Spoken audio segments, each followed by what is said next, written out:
জুলাইয়ের শুরু হওয়া কোটা সংস্কার আন্দোলনের রূপ নিয়েছে গণ অভ্যুত্থানে। অনেকের মতে শেখ হাসিনার মুখে তখন মুক্তিযোদ্ধাদের নাতিপুতিরা পাবে না, তাহলে কি রাজাকারের নাতিপুতিরা পাবে? তার মানে কি মুক্তিযুদ্ধের সন্তান নাতিপুতিরা কেউ মেধাবী না? যত রাজাকারের বাচ্চারা নাতিপুতি হলো মেধাবী, তাই না? একটি বক্তব্যে তার জন্য কাল হয়ে দাঁড়িয়েছিল।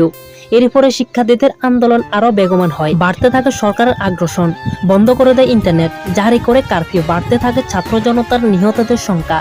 আন্দোলনের শুরুর দিকে সরকারের এমন উগ্র আচরণ নিয়ে একটি গান লিখেছেন সঙ্গীত শিল্পী হায়দার হোসেন। বিজয় উল্লাস এখানেই নয় শেষ। তবে সেই সময় গানটি প্রকাশ করতে পারেননি এই গায়ক, কারণ যেদিন তিনি তা প্রকাশ করবেন ভেবেছিলেন সেদিনই বন্ধ করে দেওয়া হয়েছিল সারা দেশের ইন্টারনেট।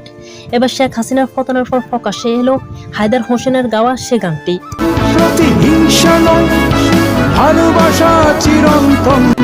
সামাজিক যোগাযোগ মাধ্যমে সম্প্রতি গানটি প্রকাশ করে ফাঁসে গেছি খেত। গায়ক বলেন, এই গানটি আমি লিখেছিলাম কোটা সংস্কার আন্দোলনের জন্য এবং 18 জুলাই আপলোড করার উদ্দেশ্যে, কিন্তু পোস্ট করার আগ মুহূর্তে ইন্টারনেট বন্ধ করে দেওয়া হয়। অনেকেরই অনুরোধে এই গানটি আবার আপলোড দিলাম। গানটির কথাগুলো এমন, আমি বলতে চাইনি তবু বলতে হয়, আমি লিখতে চাইনি তবু লিখতে হয়।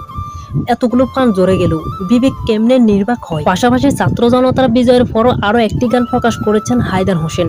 এটি শিরোনাম বিজয়ের উল্লাস। প্রসঙ্গত বর্তমানে হৃদরোগে অসুস্থতা ভুগছেন হায়দার হোসেন। গত জুলাই বেশ কয়েকদিন হাসপাতালে ভর্তি হয়েছিলেন তাকে।